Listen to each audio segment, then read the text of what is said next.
This is a little ghost reference to the illustrations I did in Anne Carson's book Antigonic, translation of Antigone, and this was one of the images. The original image was just the cinder block and the man, and then everything else came many years later when I put it in a book of mine.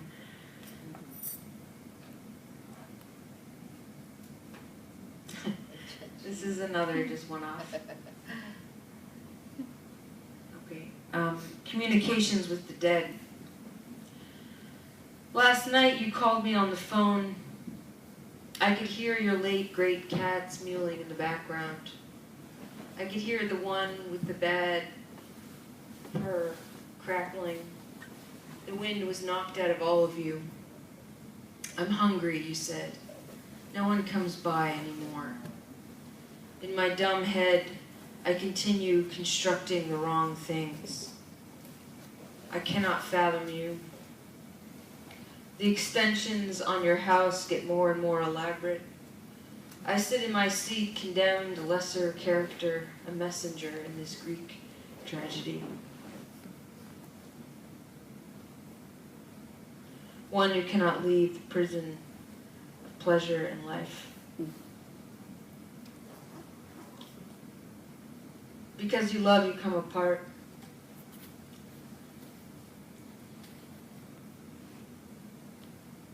This is your love speaking.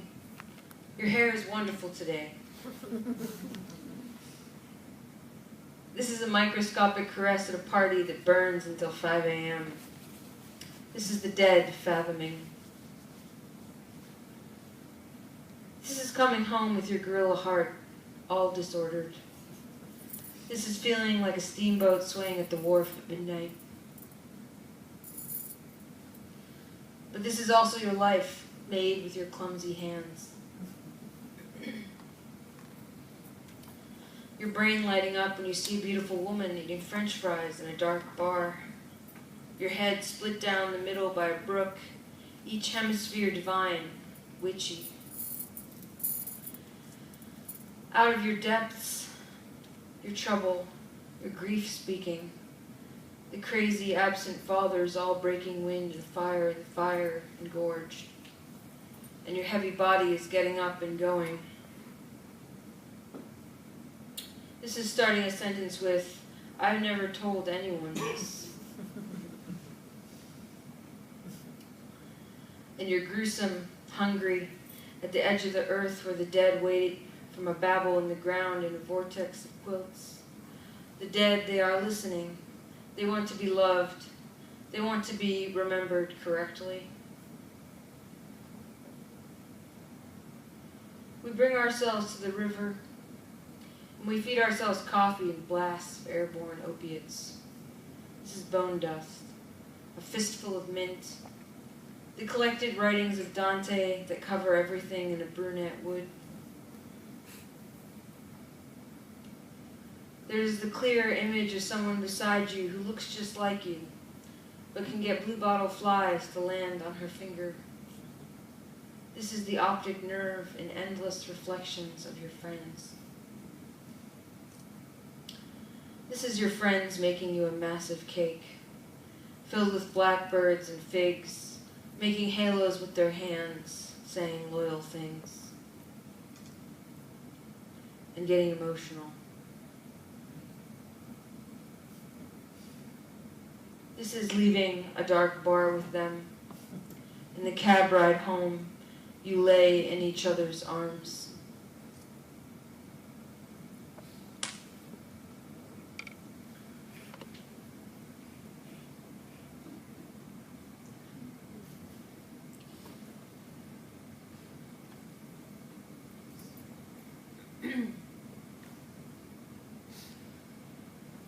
This is a newer one. I'm going to read a lot of elegies tonight, so this is a good segue into the next part. Elegy with clothes. All of your giant beige bras floated up into the atmosphere. Blue eggs fell down the chimney. The porch losing its screened-in mind, caved in, I mistake one living cell for another, your hand on the mallet of my life.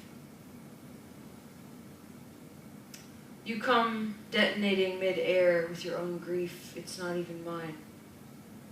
I watch mice eat through everything.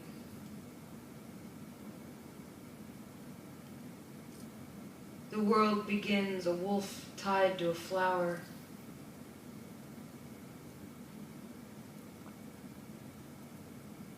Can you see how it happens like that?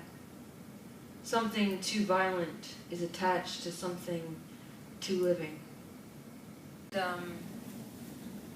All the poems I'm going to be reading tonight are from a collection of elegies of sorts.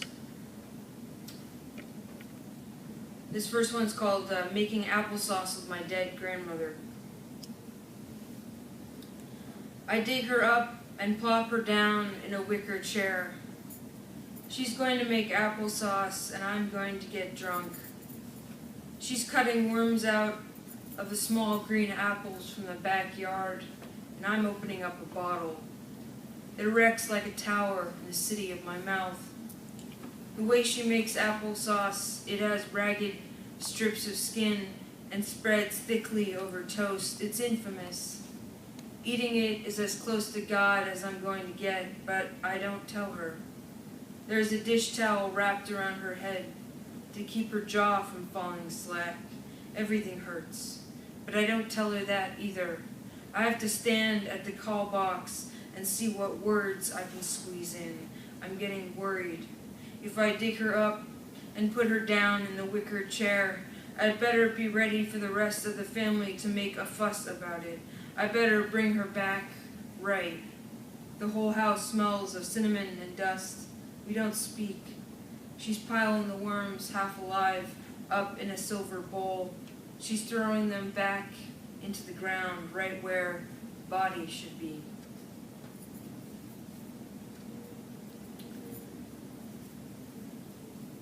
Medieval. At the funeral, they carried boomboxes on their shoulders, blaring Chopin. Swaggering over the snow in sync, in all black, the cloth of penitents and kings. A hole is free to dig if you know how to ask the men with the right tools. Funerals need not break the bank.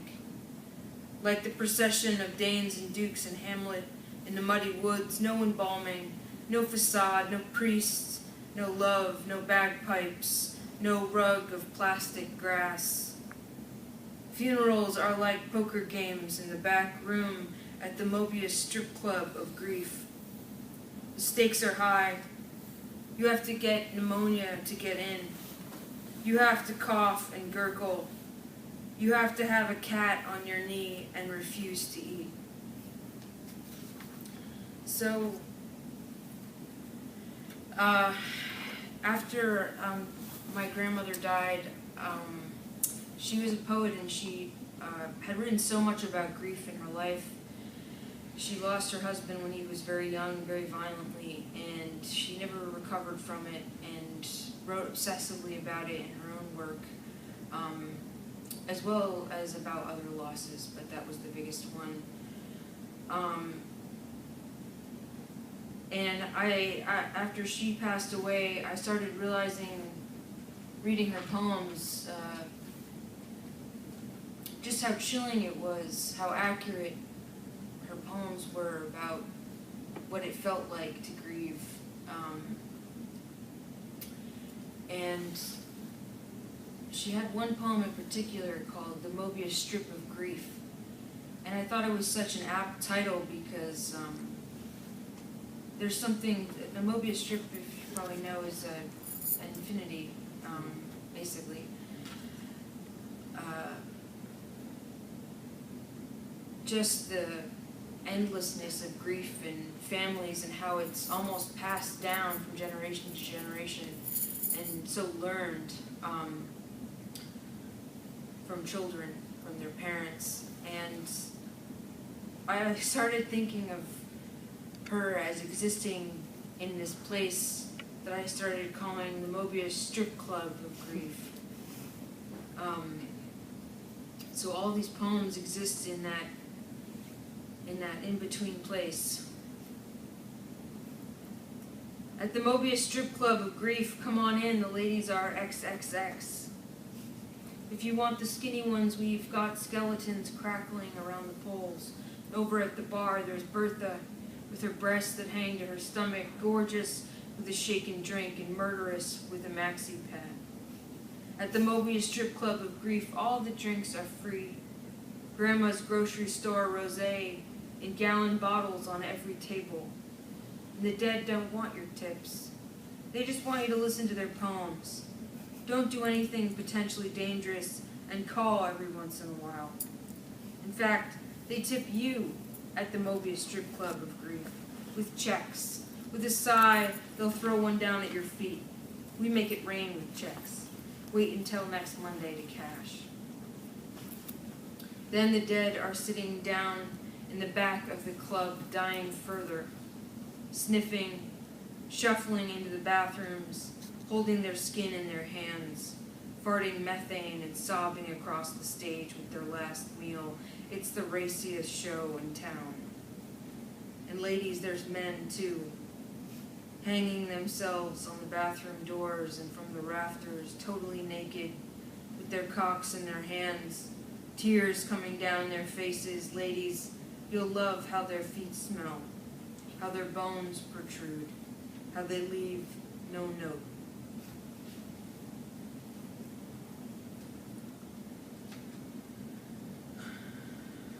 Erotic dancing takes the place of Greek tragedy, just as the gladiatorial fights did in Rome. But it is a private dance no one can touch or see, a feeling every day I enter and close a curtain behind. Sitting alone with it, looking at it through a tiny hole, something lithe and naked, shaking in the spotlight beyond which I can never reach.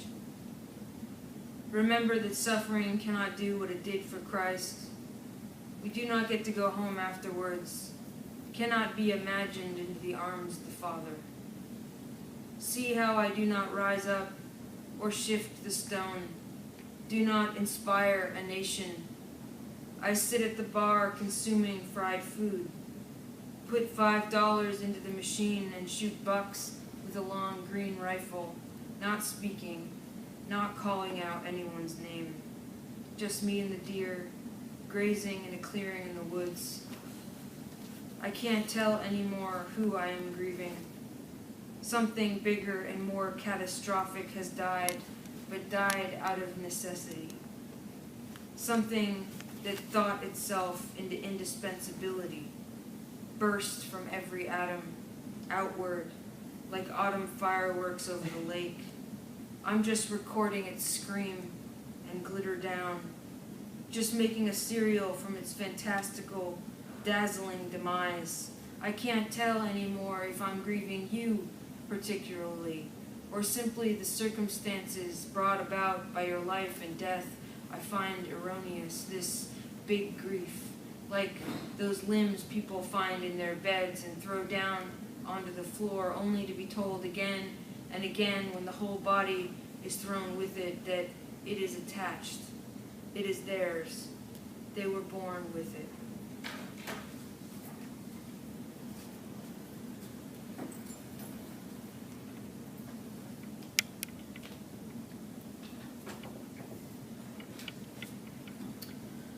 Honeybee.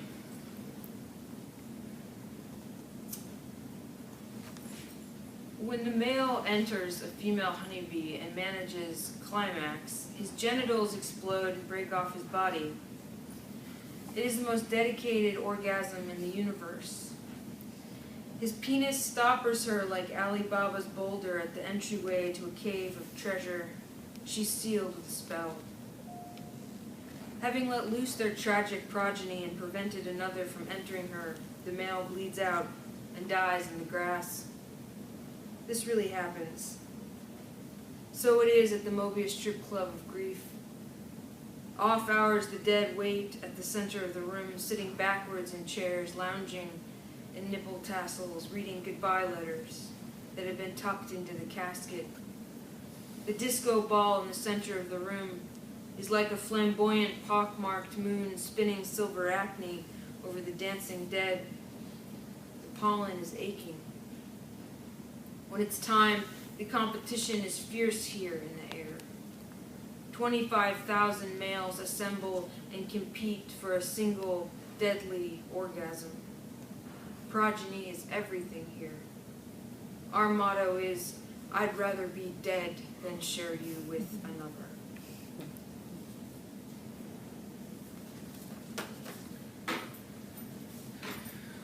I was reading a book about the sex life of the natural world, and I was like, good God. I thought we added that. It's gory. Emily Dickinson. Some nights she comes to act as courier, midwife to our own skills. Emily come like a UFO to implant her genius in us. Our Queen Mab condemned to be the only woman mentioned in the lyric omnibuses of her epic, easy scapegoat for men's centuries. She stood in for all women. So now, of course, she comes to blow off steam in the privacy of the green room. All those living years she walked from yard to yard. Gardens flourished in opium poppies. She went out at night to see the owls and wed her genius, passion applied like a hot iron sword, and no one can take her clothes off ever. She comes, and her language takes them off of us, not piece by piece, not fumbling buttons, but all at once in a single shot, her tiny poems like grenades that fit in the hand. We bask in the debris, stripped down to our private parts, the snow white of the bone, the authentic corpse and heat, the absolute original.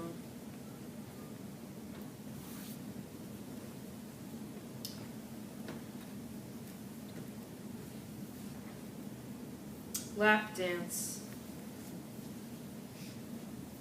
I think everyone's glad I'm dead, said the stripper with the caved-in face. Her fingers were bone and no sinew.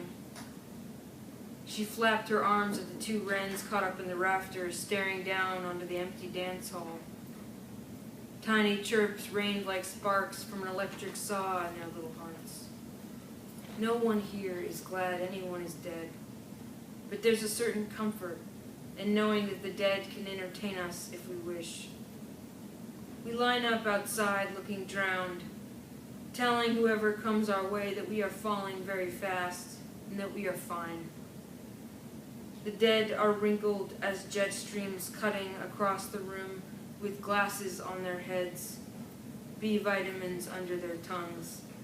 They keep it cold inside so no one can smell their breath, their hair still growing, crackling out of their skulls, and we file in ones and twos, clinging to our tragedies, finding our favorite face, and it looks back at us with indifference, contempt, chill disappointment.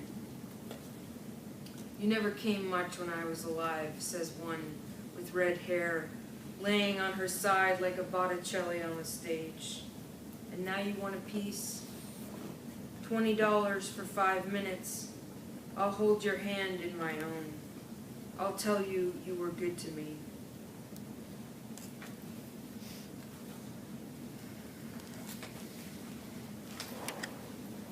So I'm just going to end with this poem called I Am Unfaithful to You with My Genius.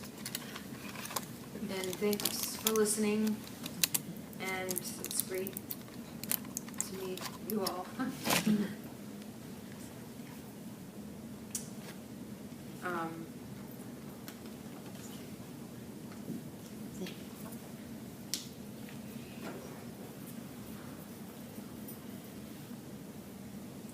There are no time periods the strip club of grief does not extend to.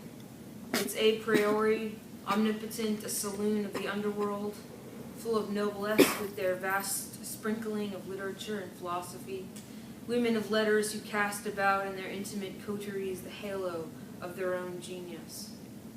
Women who go at it with trumpet and lyre, not flute nor harp, and men in wild metamorphosis with no qualms. To hell with time, they say, wandering in and out of the confines of your little world, hoping upon hope to pull you out of the past and into the gorgeous, death-rattling moment. When we die, we strip, wash, harden, burn, urinate, bloat, grind into a fine powder, into a paste, spread on the endless paper cuts of our descendants. There is no room for modesty in this vague realism. But hours after the moment of death, the body below the head looks creepily good. Have you seen the dead stripped? Death's last-minute cosmetic surgery, the skin taut from gravity, confined in beauty for one last hurrah. Then we lay naked before nature and let her ravish us, undoing everything. Ladies, enjoy the pleasures of your own mind. The creative woman in this living patriarchy wants to be both object and subject of creation. Blow up your television. Love me instead, my genius says to me. Inspire, but do not write, said Le Brun in his poem to lovely ladies who want to be poets. The gods created you for love. Love would look with anger burning to see you waste your night on poems. I feel a little worthless with your pregnancy, my husband said, coming home after Magic the Gathering. My husband full of whiskey beside me in the bed.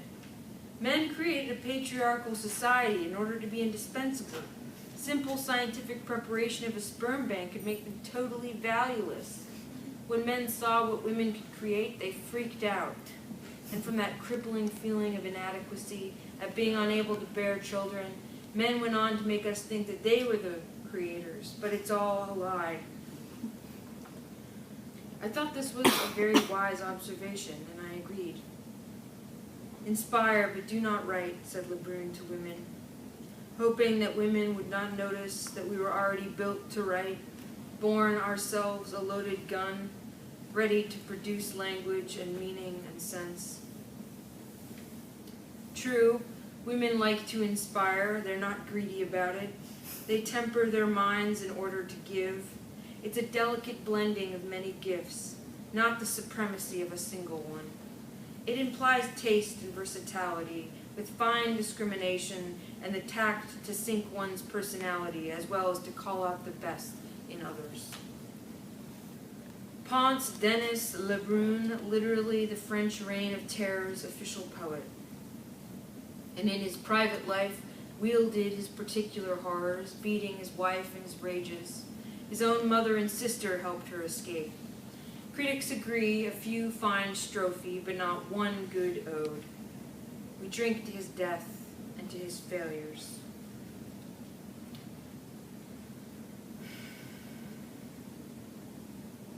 Judith Butler sees some of this grief in the realm of the intersubjective, the vulnerable body living among society, but me, I eat the bread of failure, never a flower, never the beautiful white heifer who wandered among the black and green seaweeds, wondering what the hell happened.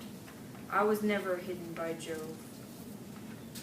I cannot write about beauty that rankles and drives no chariot of fire before me, but instead lays out on a slab of wood in the rain and stays neither wet nor dry. In my education, I did not learn but as I went, plodding inelegant through institutions like the women before me. When I sit down to write, I feel unfaithful. Why should I do one thing over another?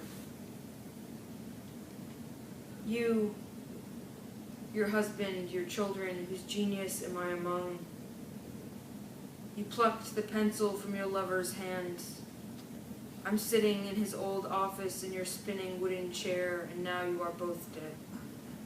He hung himself and you died of pneumonia.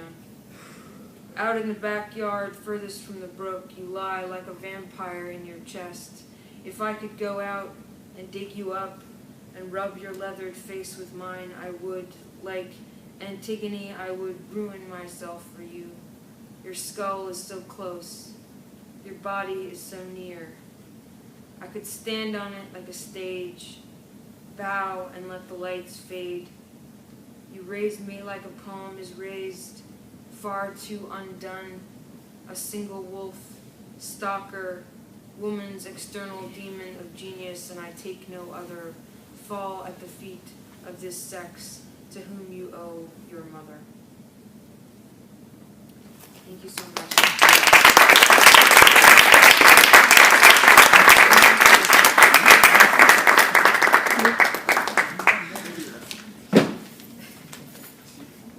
We were thinking of maybe Oh, a few if you're few not too questions. tired. Sure. Yeah. Great. Thank you, Bianca, for this wonderful and moving reading. Does anybody want to ask a question?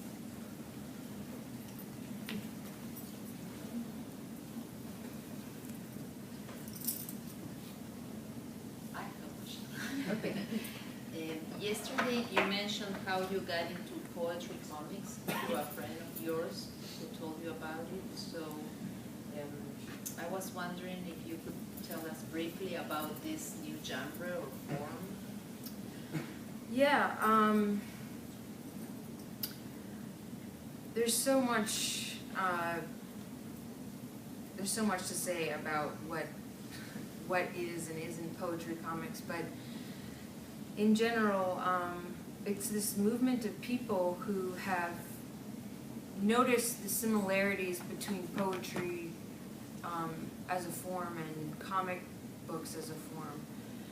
The placement of panels, the white space on the page, the text itself in its sort of line breaks in a comic, often they feel like poems. I remember with me, I noticed it in Peanuts very early, and I just, there was something about the 4-panel of a Peanuts comic that often is a 4-panel that just felt so beautifully poetic to me. And I'd always loved visual art and comics in particular throughout my whole life, and I've always loved making my own. And also always loved poetry, but I'd never heard of the term poetry comics, and it's a very new term, and some people in the community have started using this term, and ones like it, like visual poetry, concrete poetry, of course, it's an older term, comics poetry, and it's really exciting because you get to explore different ways of combining text and image, and then kind of seeking out these different things that may fall under the category. That's one thing I really love doing. And it's just talking about what it means to combine text and image together, because I think it's very powerful. There's something really electric that happens when you put an image beside a word. It just changes everything about both of those things. And in some ways I feel like it's also subconsciously a reaction to the internet age, since we're so used to seeing text and image together now. And all the social media platforms are now completely catered to having an image as well as your text. So I think it's a really wonderful kind of movement in the poetry world. For me, it's more based in the poetry world than the comic world, but it's not that for everybody. Some people are very based in the comic book world. So yeah, but as you can see, I keep the two separate as well. So I still believe in the power of just words. But there is also in the combination of both a matter of time for the reader or Right. for the person Very that is different. looking, because there's more time for the image, but for more time for the words also. Yeah. I think it's something else in the response to it. No? Yeah, I mean, you could see when I was reading them out loud, it was a little awkward because you usually linger longer over the images, I feel. Yeah. Although now when I say that, then I think, sometimes when I'm reading a comic book, I'm just flying through it, you know? Like, but yeah, the timing's very different. Yeah. Also because, I don't know, I have the perception also of the time that it takes to make those drawings. You know, like when I'm looking at them, it's not only the image, like you look at it and you go, but Well, mine are a little less, like a lot of traditional comics are very one color, or there's not a huge amount of detail, and I think that that's one of the great things about comics is that the faces are kind of impersonal, so you can project onto them and see yourself in that, and it's simple and beautiful and just like for children, like very immediate. But with mine, yours is more elaborate. really like little teeny weeny things like hidden in the image and stuff that I like to think of them as like looking for little things inside of it. So yeah. Wait, we need to pass them. Que no se puede sacar. ¿No se puede sacar? Oh. No llega tan lejos. Okay, so you guys come here to us? Yeah. What is the most inspiring thing for your work from Anne Carson? Well, we talked a lot about it yesterday, but probably her use of talking about other things. Like, we talked a lot about the glass essay from Glass Irony, God, and her use of ekphrastic, the ekphrastic poetry form, which is poetry about art, other people's art. I find it very inspiring how she gets so involved in a character, an author, or a play, and explores that in her own work and makes both that other thing really interesting to me, as well as like create this wonderful piece that I love and I find really inspiring. So that element of Anne Carson's work I love, and I think that's her the essayist in her, but also the poetic soul. And I love how she, that too, that she can mix genres so effortlessly and doesn't care what's allowed and not allowed, and kind of paves her own way on how to be a classic scholar and a poet and a visual artist and all these things. She just does what feels really authentic to her as a writer, and I think we can all learn from that as writers ourselves. Who else? Michael? Can you come? Thank you.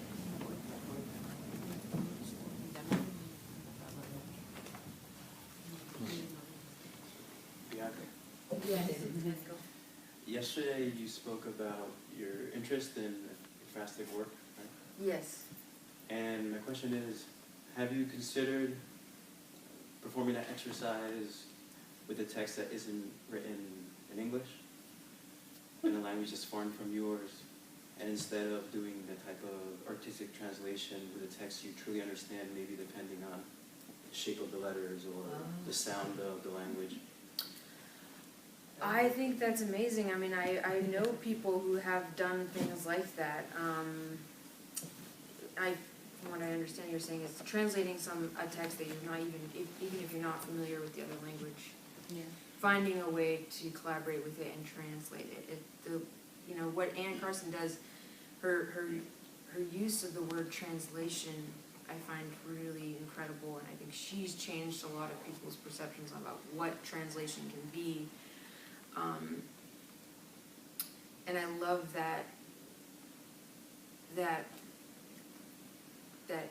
method of art where you translate and create something completely new that's mission isn't just to kind of try to find the closest match to what the author's word was, but instead try and invoke some sort of spirit of what they were doing and respond to it in your own artistic way. I myself haven't, I mean, I have thought, the one thing I thought I would like to do is work with Dante's work, because there's such a tradition of illustration for his beautiful work, and I love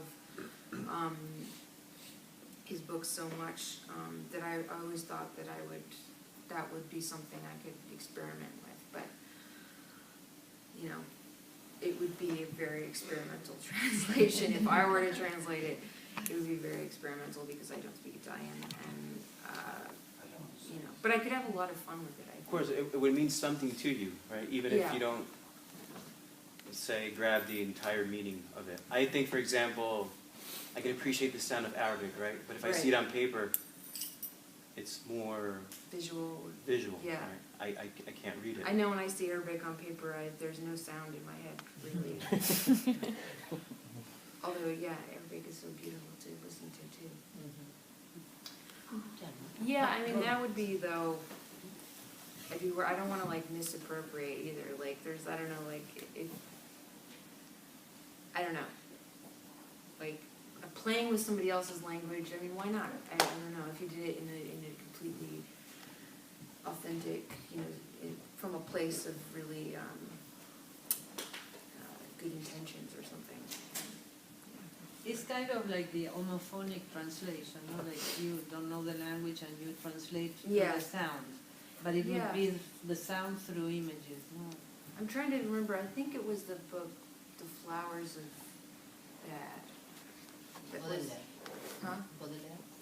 Yeah, it was this guy, I forget his name, but he did a translation of Baudelaire that was like he pressed spell check and used like the first word, and then like sometimes would do like a phonic translation of a word, and so it's just this like crazy like. The Flowers of Bad? It's called The Flowers of Bad. Flowers of Bad. Yeah.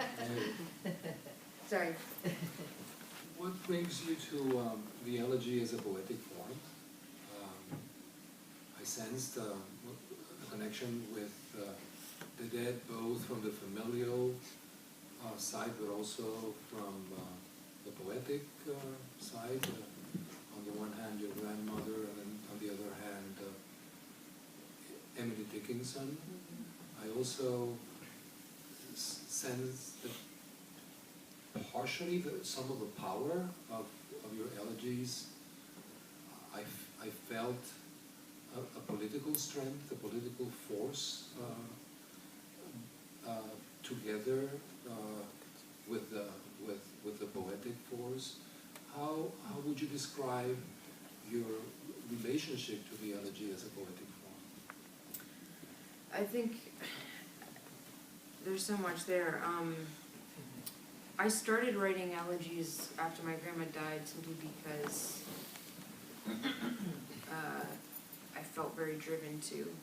But I wasn't satisfied with them, and I was doing them more as cathartic writing. And I started thinking about the elegy form and wanting to go deeper into it and figure out what grief meant in a poem. And I felt like I was stretching it out so much that it had almost departed from the strict elegy way or something. Like I wasn't satisfied with it being cut and dry as an elegy. And not only that, but I felt like my grief was expanding in this way that was encompassing more than just a person, loss of a person. It started encompassing how I felt about her life as a whole. And there was some anger there. And I think that the grief became bigger than just the grief for a single person, but the grief for a generation, a family, a culture, and how to talk about that. I found this macabre, crass way of doing it, which is placing it in a sort of strip club. But to me, I'm still in it, and it's very, I feel like it's still kind of nebulous to me in what it means, but I want it that way because I feel like the more I'm exploring it, the more places I can go with it, and surprise myself. But yeah, I've just been so interested in the idea of grief and how far one can take the elegy form.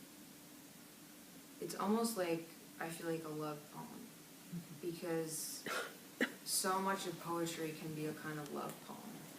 And in that way, I've been realizing that so much of poetry can be a kind of elegy. And for some reason, I'm naturally drawn towards both those things in my work. I'm a romantic. Sí. Wow. Yeah, totally.